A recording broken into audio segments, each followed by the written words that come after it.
Magandang araw po sa inyo lahat. Welcome po sa panibagong video natin dito sa Makapili TV. Ngayon ito pag-uusapan lang po natin itong yung nangyaring pagkakahuli nung sinasabi lang pinakamalaking huli raw ng droga sa kasaysayan dito sa Pilipinas. Ito yung ban dun sa Batangas na minamaneho ng isang ex-US Army daw. So, nag-declare kasi sila doon ng malaking halaga ng nahuli nila na nasa 13 point something billion pesos daw yung halaga noon. And eventually, biglang bumaba yung naging presyo na umabot lang ng 9 point something billion. So, mayroong discrepancy ng 4 billion na halaga. So, doon pala makikita nyo medyo malaking malaking difference. So, nagkaroon ng ng malaking impact yun, no? So nagkaroon ng maraming haka-haka na yung raid daw na yun ay hindi mukhang scripted daw, kasi unang-una alam naman nung driver o sabihin natin ng nag-deliver na mayroong regular checkpoint doon. Bakit doon niya dinala? Bakit niya doon dinaan yung sasakyan? Pwede naman siyang gumamit ng ibang alternatibong ruta. At the same time, bakit walang backup? Kung ganun kalaki yung kalaki yung shipment o i-deliver niya, walang man lang backup na parang maghahagad, 'di ba? Hindi kagaya katulad nung sa 'di ba, kung titingnan sa mga pelikula, 'di ba, kapag nagdi-deliver ng mga malaking shipment, may mga backup na yung mga sindikato para hindi mabulilyaso o hindi itakbo nung magdi-deliver yung kanilang mga shipment.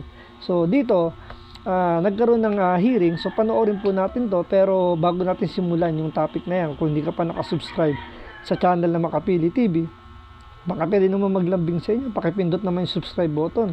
At the same time, palike na rin po ng video, wala namang pong bayad dyan, kaya pindot na. So ito, panoorin po natin itong si Secretary Ben-Hur Abalos, kung paano siya dumipensa dun sa malaking bulto na naging discrepancy dun sa dineclare nila nung nahuli yung droga na yon.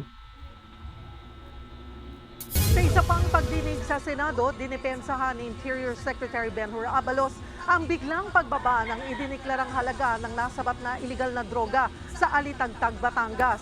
Git pa ni Abalos, hindi set up ang nangyaring drug operation. Nasa frontline ng balitang yan, si Camille Samonte. Kasi ang problema rito kay Secretary Abalos, nauuna kasi yung press con. So wala pang formal na inventory, kulang-kulang pa yung information. Naglalabas na kagad kasi sila ng mga info na later on na sila mismo nasusunog sa mga ginagawa nilang mga press con. Tulad na lang yung kay Tebes, 'di ba?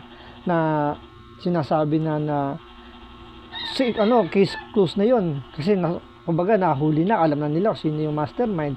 And eventually, sasabihin pa nila may mga video raw na si Tebes daw yung tinuturong utak doon, yung pinaka-mastermind, pero wala silang mailabas na ebidensya. So dito, ito yung nagiging problema rito, mas nauuna yung press con nila, yung sabihin natin, nauuna yung pagyayabang nila, kaysa i-confirm muna nila, matapos muna yung mga inventory bago sila magbigay ng press con. Nagbibigay kagad sila ng mga detalye.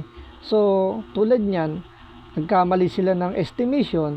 So hindi mo naman masisisi na mag-iisip yung ibang tao na baka binawasan yung nahuli nila, kasi nga 'di ba merong nangyayaring ganyan talaga especially sa kapulisan, yung mga ninja cops ba kung tawagin nila, na nire-recycle yung nahuhuli nila, binabawasan, and then yung kinakung nila, yung ibinawas, ibibenta ulit nila sa kalsada.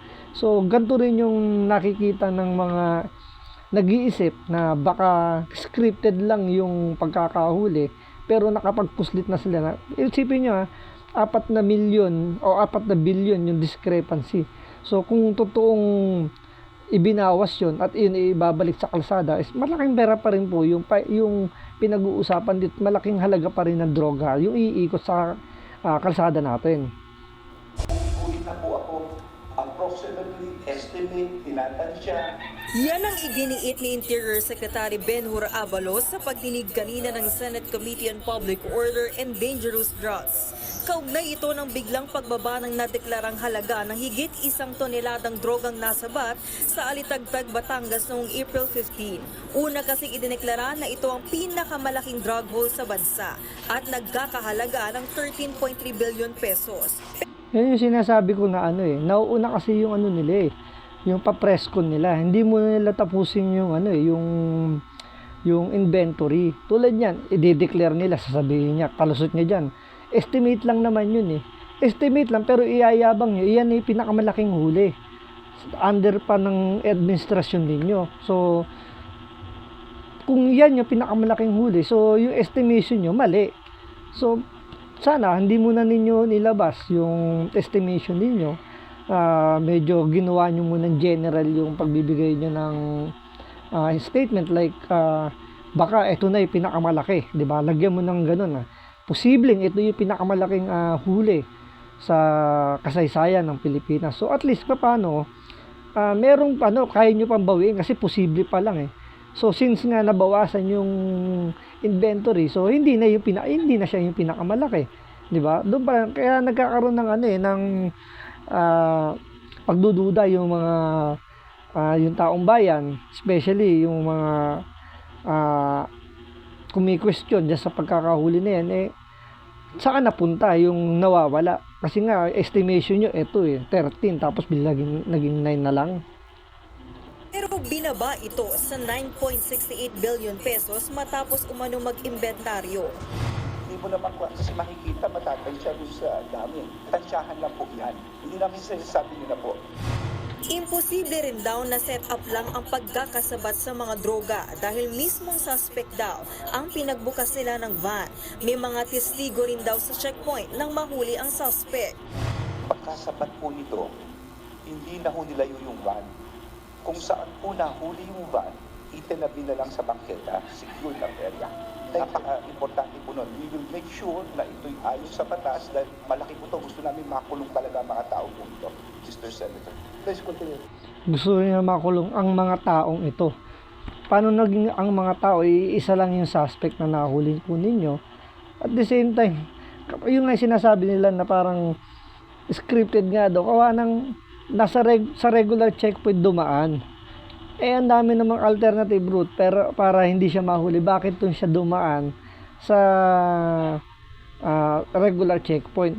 Pangalawa, nung tinatanong na yung suspect kung tungkol dyan sa dala-dala niya, ang palusot hindi raw niya kilala yung nagpadala. At pinakisuyo lang daw sa kanya yung mga i-deliver na yan. So doon pala magtataka na kung ikaw nasa matinong pag-iisip ka, hindi mo kilala yung tao, ipakikisuyo na, i-deliver mo itong mga package na yan na hindi mo naman alam, 'di ba? Ba't ka papayag? Kahit sabihin mo bayaran ka ng 5,000, 10,000 para i-deliver lang. Kung duda ka naman sa i-deliver mo, 'di ba? Ikaw naman yung mapapahamak. Doon pala medyo kaduda-duda na. Opo. So ngayon, next please. So ayan, nung binuksan niya na, nakita nyo. Maraming tataka, paano pinagkasya dyan? May pakiusap naman ng Calabarzon PNP. If during our presentation, you will notice some lapses in our courses of action. Please guide us, help us, because on that day, everybody was overwhelmed because of the large amount of illegal drugs confiscated. Natalakay din sa pagdinig ang pagkalat ng umano'y 2 dokumento na nagsasabing may drug surveillance daw noong 2012 na isinagawa kay Pangulong Bongbong Marcos.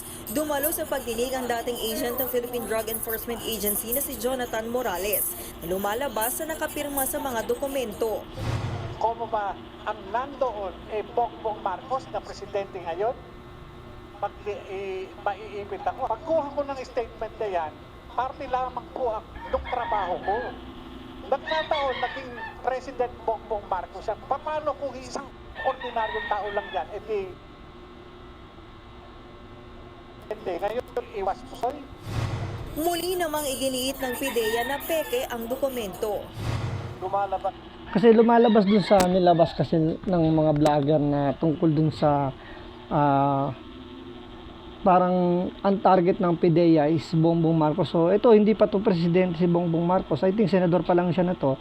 Sinusurveillance na daw siya di umano ng PIDEA. Pero kung papansinin nyo kasi yung form o yung papeles na yon, hindi siya kumpleto.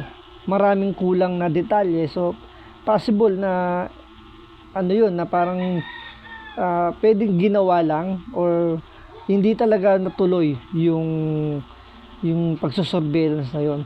Pero yun nga, pinalalabas pa rin kasi nila na iyon lehitimo na talaga nasa target list si Bongbong Marcos nung time na yon.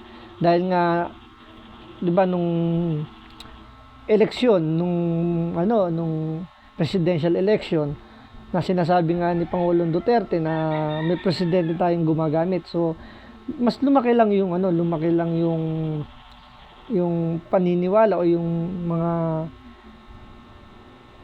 yung tawag dito, yung mga yung mga haka-haka nila na totoo yung dokumento na yun. Kasi nga parang sinakyan nila yung statement ni Pangulong Duterte. So ang naiipit dito ngayon, yung agent na magkakandak dapat ng surveillance kay Bongbong Marcos. Pero yun nga, pinabulaanan niya na nanggaling sa kanya yung dokumento na yun. Although nandun yung pangalan niya, is wala naman, kulang-kulang din naman yung detalye nung form na yun, ng papeles.